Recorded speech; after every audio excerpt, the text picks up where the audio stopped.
Hello and welcome to the September edition of the Kushmerek Connection. Thank you as always for tuning in, and we want to thank our generous hosts, FATV, for all the incredible work that they do in our community. Joining me today as a guest in studio, no stranger to this studio and no stranger to our audience in Fitchburg or Lunenburg, Mayor of Fitchburg, Stephen DiNatale. Mayor, thank you for joining me. Morning, Representative. It's really a pleasure to be here. Look, to the viewing public out there that's seeing this, does this guy have the greatest pipes going in life? He should be on radio. He's got a face for TV too, though. He's in pretty good shape. It's better than radio face, so I'll take it. You do. You have a great speaking voice, really, and he. You know what that's from? My mother used to tell me, "Speak up, stop mumbling." But you're deep. You got a deep voice, and it projects well. I'm serious. That's great.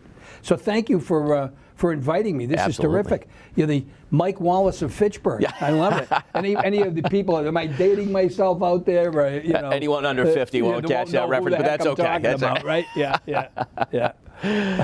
Well, thanks for joining us in studio. And sure. I think so many people in the 3rd Worcester District, they know you well. You were their representative. You've been a mayor. You've been an elected official in this region for decades now, and your service speaks for itself.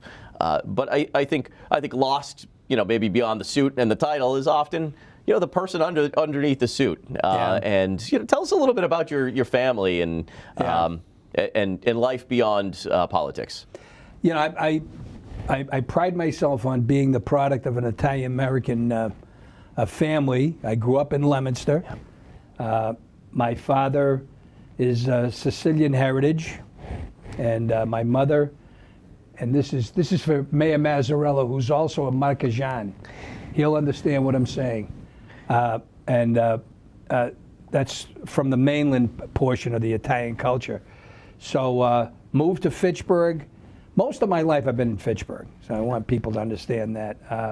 Moved to Fitchburg when I met Joanne, my wife, and we've been married, actually coming up August 7th will be 47 years. You're kidding me. That we've been married. 47. I've got 4 grandchildren. I'm thankful Carissa stayed with me for 7, so 47 is an accomplishment. It's a pretty significant accomplishment. Certainly nowadays, it doesn't happen much nowadays. My grandkids, Marcus and Alexandra, both have 2 children, John and Sophia, and Rena and Michael from Alexandra. So they've got terrific families. They're growing every day. Well, you've got a little sprout at your house too, right? That's now. exactly it. Gabriel, 15 months, and he's went from crawling to running in about 6 weeks' time. And that's great. The blink of an eye. It serves you right. You deserve everything you get on that. I'm chasing him around. I'm exhausted. But that's family, of course, very important to me, and that's how I got to know you too. Was actually as the family guy. That's right. I was classmates with your daughter Alexandra at Fitchburg State, and then when I moved to Main Street in Fitchburg, I was literally next door to Marcus. That's right. And so. Really, I think the start of our relationship between the two of us was really through your children and 410 Main Street. That's exactly 410, 470. 470. Excuse me. That's right. Yep. And then I remember your kids. Oh, you should join us for an event down at Slattery's. Why don't you come on down? And that was how long ago was that, Mike? 20 years. Coming up on 20 years. 20 now. years. Yeah. That's great. That's great. I feel like that's starting to date me now too. Well, we also met with the aid of Bob Antonucci. That's it. Former Fitchburg State University president. That's right. Well, he was president when it was college, right? That's correct. But he led through the university transition as well. Was he there for the? He was there at the signing, and I was able to. He let me tag along with him for the day as Governor Patrick signed that. Another Leominster product. That's right. And a great family guy. Absolutely. Great person. So. Well, I think often for elected officials, they struggle with that work-life balance, and it often the public persona and the public duties often jeopardize the family life. And I think you've Yeah. actually been the role model for balancing those two. Of Yeah. you still work that 60-hour week almost every single week, and I see Yeah. you early morning and late night far too often, I might add. But you seem to find time to really work your grandkids into your life too. And you're right, it's a challenge because this job, public service, and you know as well, can be, it's so demanding that there's no clock. There's really no clock. That's right. You're not going to say to someone, I don't have time for that right now. Call me at 9 o'clock when I'm on the. I have this weekend off. When I'm on, It doesn't on happen. duty. Yeah. You know what I mean? It's it's 24/7. Right. Which. And that's It's a job. You know what you're getting into when you do it. You know what it's going in, and there's a lot of good that comes out of that, and it makes. But I see you bringing the grandkids with you too, and they come up and visit in the office all the time. that's fantastic. And you see them at events, and what a great way for them to engage with public service so young is to see it firsthand, right? And then I have to, when they leave, I have to recover whatever they've destroyed. That's right. Papers off the desk. No, don't touch that. Yeah. A mental recovery time. It's like, okay, time to go. Okay, so You've warned everybody else. I'll say to Joanne and their mother, time to go. That's right. So jumping into before your time as mayor, and I think because you've been mayor for so long, I think people may forget, or if they're new to this region, that you were actually in my role for 4 terms. Almost 10 years. It was like 9, I think. Yeah. Mid-term when I ran for mayor. And so I still serve with many of your colleagues. Yes. And I'll have.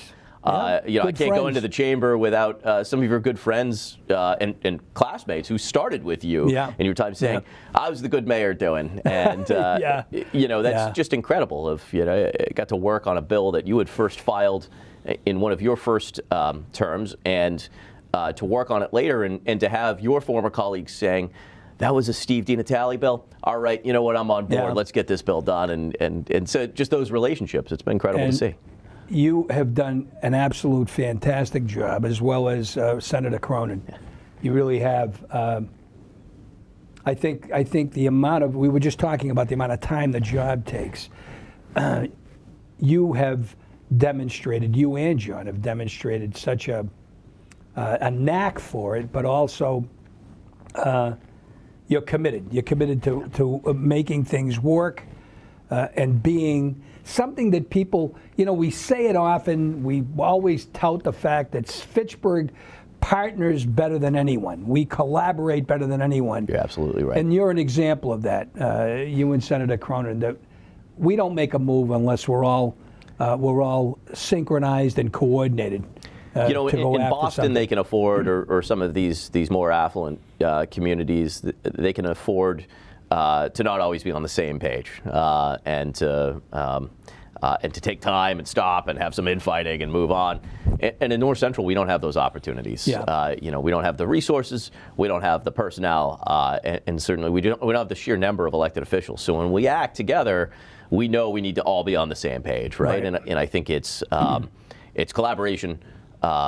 Not just out of enjoyment, and I think we all do enjoy actually collaborate. It's also out of necessity, right? We don't have a choice. We have to do this. It's gonna make, it's the difference between effective and not effective. That's exactly So. But I think both Senator Cronin and I, when we saw what it means to be a delegation.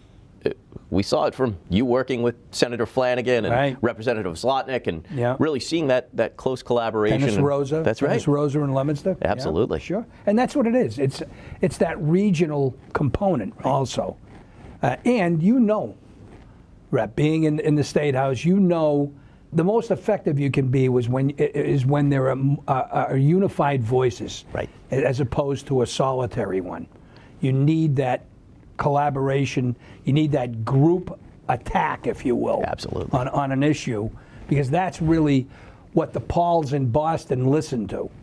If it's more than just one person saying it. You're absolutely right. Yeah. You know, they're used to solo acts, people Yeah. that want to get up and hear themselves speak. But I think it's a nice change of pace, you know, for House and Senate leadership to see, oh wow, that delegation is unified. They're strong. When they say they need something, there's not a difference of opinion. That means they need it, and they're speaking with one voice. And right. You know, it's been fun that one of your former colleagues and close friends, Harold Naughton from Clinton, when he left the legislature just last or 2 terms ago, his successor was his legislative aide, Megan Kilcoyne, and yes. You know, and it's just funny that, you know, here we are in the next generation of representatives. We're close friends and we collaborate constantly, and it's just fun to talk about. Oh, well, you know, when our mayor and your predecessor were here doing this together, and you know, just fun to see that transition. And I think in many ways you've laid all of the groundwork for this collaboration in this region to be happening. And again, it's all a lot of help involved in that. It's like the accomplishments of the city. I always cite the people working for the city and how they oftentimes can be underappreciated. You're absolutely right. And they are critical to any successes. We realize it directly leads back to those people, the boots on the ground, as they say. That's it. Yeah, we get the glamorous part of being in front of the cameras or on the stage and at the podium, but that's right. For every moment we're there, that means there's 50 people behind the scenes doing their job to get us to that podium or the cameras turning on, right? And your early years as mayor, could you talk a little bit about how your time in the State House and the relationships you built helped you to be successful in hitting the ground? Because you really were. It wasn't the typical lead-up time. For many mayors, it takes 2 or 4 years to figure out what is the job. I need to get to know the job and get to know my community better. It didn't seem, you know, from the outside looking in, like you needed that ramp-up time. I'm glad you're saying that. I really never thought about it that way, but. Yeah, I think I just looked at it as this is what it is. These are the problems, and attack accordingly, and that's, you know, in a positive sense, obviously. And I hate to be redundant, but I mean it really is. It's about, you can't sell short the relationships that were made at the state level, that you're making every day, that I made when I was there for nearly 10 years. You know how to navigate the system, and when you're a mayor, you cannot do this job without the assistance of the region, but even more importantly, what's happening on Beacon Hill. You got to have that, and again, to sound repetitive, but it's that relationship. You know, when you pick up the phone, the person you're calling is going to pick the phone up because they know it's you, and you know. You know them. You've built this working relationship, and there's a trust there. Right. I mean, I'm finding myself, because I've been doing this for so long, and when there's a change in administrations like there is now, I'm kind of losing who. I still know where to navigate. I just don't know who the person is. That's right. Yeah. You know, because the Lieutenant Governor Polito had been one of your fellow 7 colleagues. Years. And, 7 years of my time as mayor, and we served together in the House. But I think the incredible part is, you know, now when you call the governor's office, it's I worked with Attorney General Healy, who's now Governor Healy, and you have that long-standing relationship. I had to call her. Well, we spoke. We had the Lieutenant Governor out here last week. That's right. To look at the storm damage. Absolutely. And we've known each other for a number of years. She served as mayor of Salem for, I'm not sure how long, but I think 20 years. It was a long time. Right. And I'll tell you what, she has demonstrated she's really rolled her sleeves up. You know, I know the worst thing you can do when you're a politician, you know this too, is someone saying, I tried calling you and I can't get you. Right. Couldn't get you. Didn't call me back. It's the worst. We beat ourselves up. I mean, it happens. It happens because we're human, but you got to keep that at a bare minimum. Absolutely. She's already demonstrated. You call, and she's picking up the phone. And the number of times this administration has been out to Fitchburg and to North Central, I mean, it's really just astounding. So through 8 months of this administration, We've seen, the lieutenant governor has been here half a dozen times. The governor's been here, 3-4 times now. And sure. When she was campaigning, she was here. Absolutely. It's a friendship. I mean, and it shows makes because all the difference. When I'm in the State House, I hear it from my colleagues very envious of, wow, it must be nice to be getting this kind of attention from the administration. And you're right, it is, but it's the relationships. The governor is. I mean, we've known each other since she was Attorney General, and we've had issues then that we worked with, and then now her being governor, it's a friendship. It's that kind of a relationship, which you can't put a price tag on that. Well, that's it. 8 years in as mayor, what do you look back at as being, what you're most proud of, but also what do you say, boy, that was a challenge, but I can't believe we overcame that? Yeah, I mean, the challenges are there constantly. Sure. Constantly. I think what we can point to, the DiNatale administration over the last 8 years has been, maybe I'm being a little presumptuous to call it a renaissance, but the city's experiencing a significant shift in how we're perceived, what we've brought in for businesses, how the city looks. And I have people constantly telling me, how impressed they are. And I, once again, respond by saying, I have a lot of help. Right. It's the people that are working with me that make that difference. And that's very true. Well, incredible staff at City Hall, the just really dedicated. I came in as mayor with a direct focus on saving City Hall. We've achieved that. We're well on the way to break ground at the library. Right. We have broken ground up at Crocker School. That's in progress. Matter of fact, coming soon will be foundations being poured. So there's a strong sense of community and giving back, and that's what we try to do. That's what we try to do in everything that we approach. Well, and recently did a walking tour, Senator Cronin and I, with Secretary of Housing, Livable Communities, Ed Augustus, the former city manager of Worcester, and he was remarking he said, you'd be surprised how many gateway communities forget the fundamentals. And he said, you're asking other people to invest in your downtown. If you've been unwilling to invest in your own downtown, you'll never be able to persuade somebody else to do it. And he said, you've done everything. You've taken every step appropriately in order to set the stage for investors to now come in and put their private money and capital in. And he was like, if these gateway communities, if there aren't government dollars that are in first, forget about it. And I think you've made all of those necessary commitments, and you've built that foundation. So. And Rep, that component about making those steps, and I have to take a moment and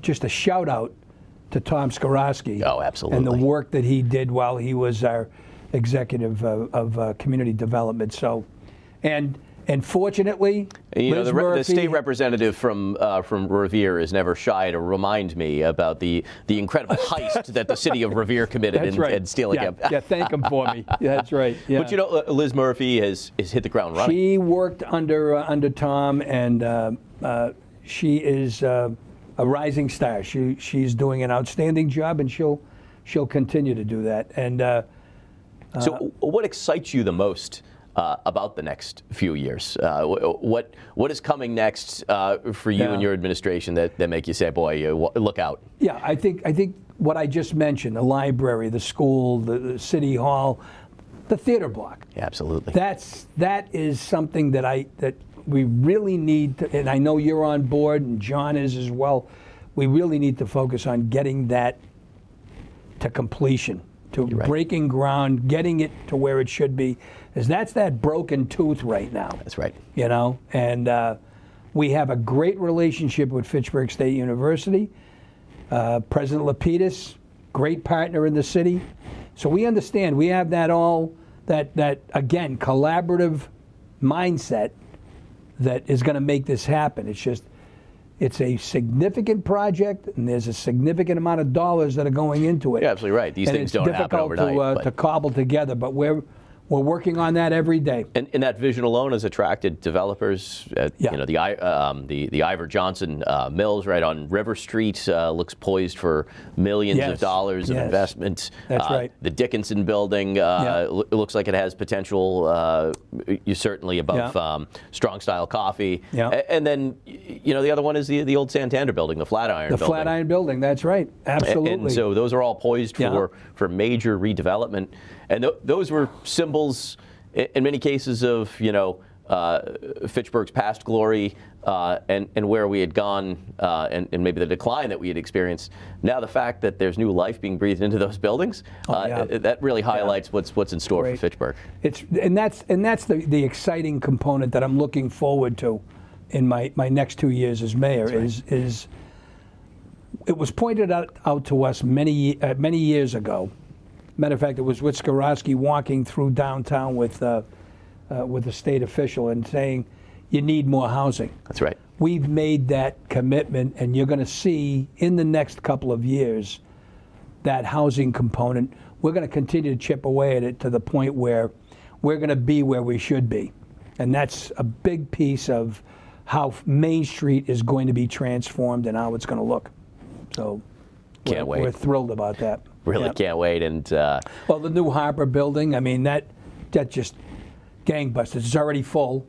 And imagine those next, 3-4 buildings we just spoke of, mirroring that same type of not only investment but aesthetic look of how it transforms an entire block or section of Main Street. So I mean, in your help, along with the city, of course, the transformation that's going to come about with Morin Square in general. That's right. That's going to change not just the Harper building, but that entire square is going to look different. Well, it speaks to that collaboration we talked about earlier, right? If if all of our priorities between senator, representative, and mayor and council aren't aligned, then we're getting dollars for disparate pieces of the full equation. Instead, now we're able to actually check off box after box as we go.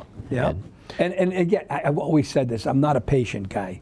Wrong job to be in. I've never noticed that about you. Things take time.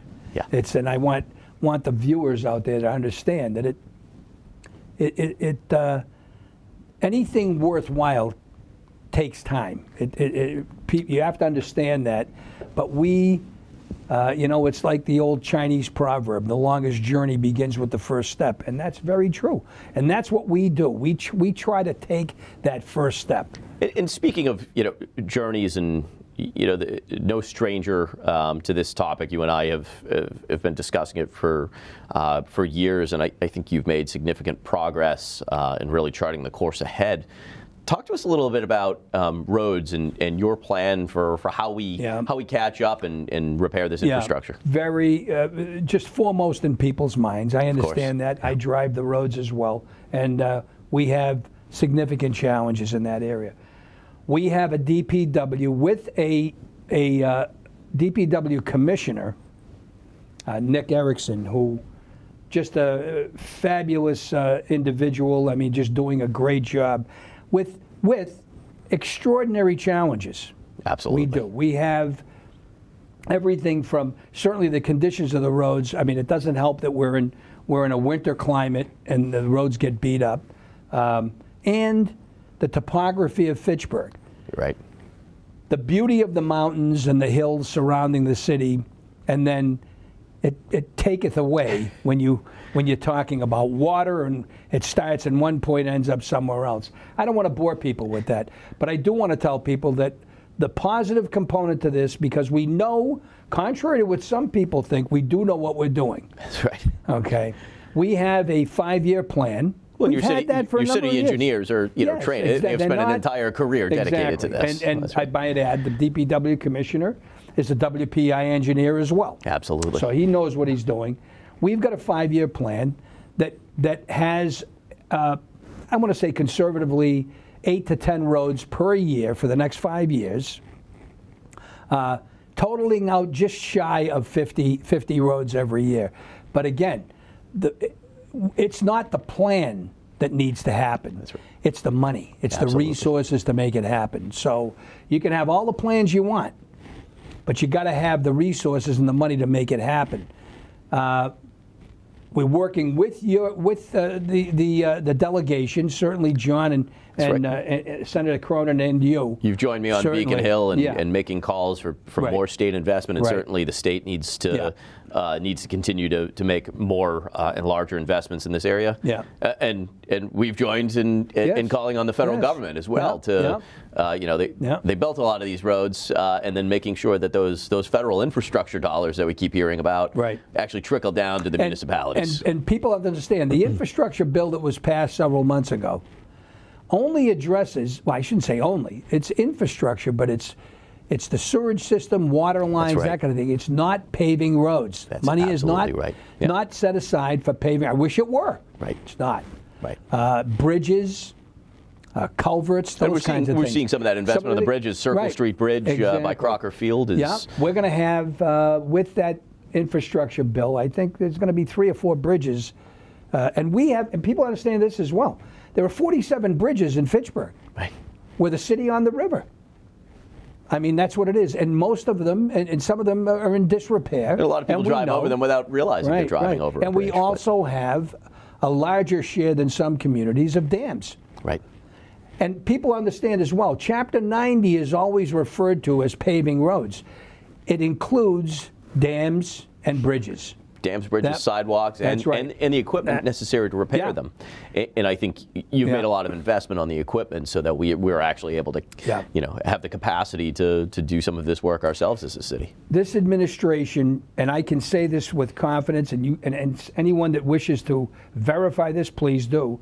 This administration has made a contribution out of available funds far greater than any other previous administration.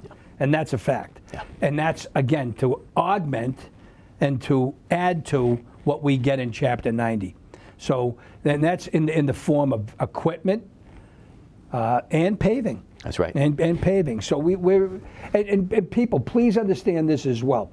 We are under a state and federal decree. That's right. All right, for sewer separation. And I rail against it sometimes, that darn EPA, but you know what? At the end of the day, folks, we're improving the quality of the water in the city of Fitchburg. That's right. We're making things work better, which ultimately is going to help you out as a resident of this city. So, but again, we're tearing stuff up constantly. We're in the midst of a portion of Main Street being closed because we're performing that sewer separation process. Well, in some cases, 30, 40 years of deferred maintenance. Exactly. And you've really been able to execute on that over the course of your 8 years. And just incredible to really see when you actually look at those 8 years, the amount of work and boxes that you've been able to check. And there's still so much more to come. So, Mayor, I'm just tremendously grateful for your partnership. Thank you. Likewise, I guess Mike. The last thing I would ask of you is, whenever we're in the State House, right, each one of us, it's a competition who brags the most about their community. And, when you talk about Fitchburg, what's the one thing that you like to brag about the most about our community to the other mayors? I tell them about the history of the city of Fitchburg. That's right. The history is phenomenal. I don't think there are many communities that can brag about what we were and how we came about, in the creation of this city. There's 41,000+ people here, and that's the other component. That's right. I got great people. Friendships, partnerships, collaboration, and just plain hard-working families that I will always be available for. All the members of the city of Fitchburg, all the residents. So, but it is great to look back and to see the people that are supporting the city and supporting my mayoral, time in office. A history in the people. There's something special in the city of Fitchburg, that's for sure. It is indeed. Mayor DiNatale, thank you so much for coming on the show. Thank you, Representative. To our audience at home, thank you so much for tuning in. Look forward to seeing you for the October edition of the Kushmerek Connection. Thank you, as always, to FATV. We'll see you soon.